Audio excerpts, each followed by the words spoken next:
Homemade fresh cream recipe தான் இன்றைக்கி பார்க்க போகிறோங்க. கடைகளில் அதிக விலை கொடுத்து ஃப்ரெஷ் க்ரீம் வாங்குறதுக்கு பதிலாக நம்ம வீட்டிலே செய்ய முடியுங்க. இந்த ரெசிபி பால் ஆடையிலேருந்து தான் செய்ய போகிறோங்க. டெய்லி வாங்குகிற மில்க் காய்ச்சி ஆற வச்சதுக்கப்புறம் மேலே கிடைக்கிற ஆடையை ஒரு பவுலில் ஸ்டோர் பண்ணிக்கிட்டே வரணுங்க. ஸ்டோர் பண்ணதை ஃப்ரிட்ஜில் வச்சுக்கணும். ஒரு 1 வீக் 10 டேஸ்க்கு அந்த மாதிரி சேர்ந்ததுக்கப்புறம் ஃப்ரெஷ் க்ரீம் ஈஸியாக செய்ய முடியுங்க.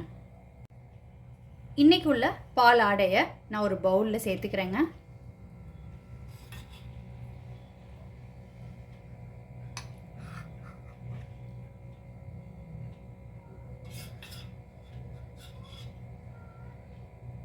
இது இன்றைக்கி உள்ள பால் ஆடைங்க.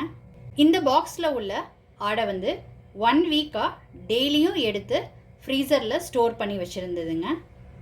எல்லா பால் ஆடையும் ஒரு ஜாரில் சேர்த்துக்கிட்டு இருக்கேங்க. பால் ஆடை சில்லுன்னு இருக்கணுங்க. 1 வீக் 10 டேஸ் எடுக்கிற பால் ஆடையை டெய்லியும் ஃப்ரீசரில் ஸ்டோர் பண்ணிக்கிட்டே வாங்க. உங்களுக்கு தேவையான அளவு குவான்டிட்டி வந்ததுக்கு அப்புறம் நீங்கள் என்றைக்கு ஃப்ரெஷ் க்ரீம் அரைக்க போகிறீங்களோ அதுக்கு முந்தின நாள் ஃப்ரீசர்லேருந்து எடுத்து ஃப்ரிட்ஜில் ஸ்டோர் பண்ணி வச்சுக்கோங்க. இப்போ நம்ம அரைக்க போகும்போது அது சில்லுன்னு இருக்குங்க. அப்போ தான் திரண்டு போகாமல் வரும். இது ரொம்ப நேரம் போட்டு மிக்சியில் சுற்றக்கூடாதுங்க. 2 தடவை சுற்றிட்டு எடுத்துடணுங்க. ஹோம்மேட் ஃப்ரெஷ் க்ரீம் ரெடி ஆயிடுச்சுங்க. மிக்சியில் 2-3 தடவை சுற்றினதுக்கப்புறம் இந்த மாதிரி க்ரீமியான கன்சிஸ்டன்சிக்கு வந்துடுங்க.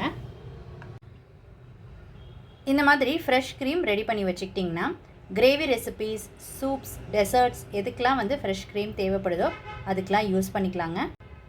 கடைகளில் அதிக விலை கொடுத்து வாங்குறதுக்கு பதிலாக கம்மியான நேரத்தில் குறைந்த செலவில் நல்ல ஒரு ஹெல்த்தியான ப்ரிசர்வேட்டிவ் இல்லாத ஃப்ரெஷ் க்ரீம் வீட்டில் ரெடி பண்ண முடியுங்க.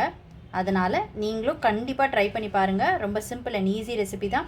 நீங்கள் ட்ரை பண்ணிவிட்டு உங்களோட கமெண்ட்ஸை சொல்லுங்கள். உங்களுக்கு இந்த ரெசிபி பிடிச்சிருந்துச்சுன்னா லைக் அண்ட் ஷேர் பண்ணுங்கள். உங்கள் ஃபேமிலி அண்ட் ஃப்ரெண்ட்ஸ்க்கு.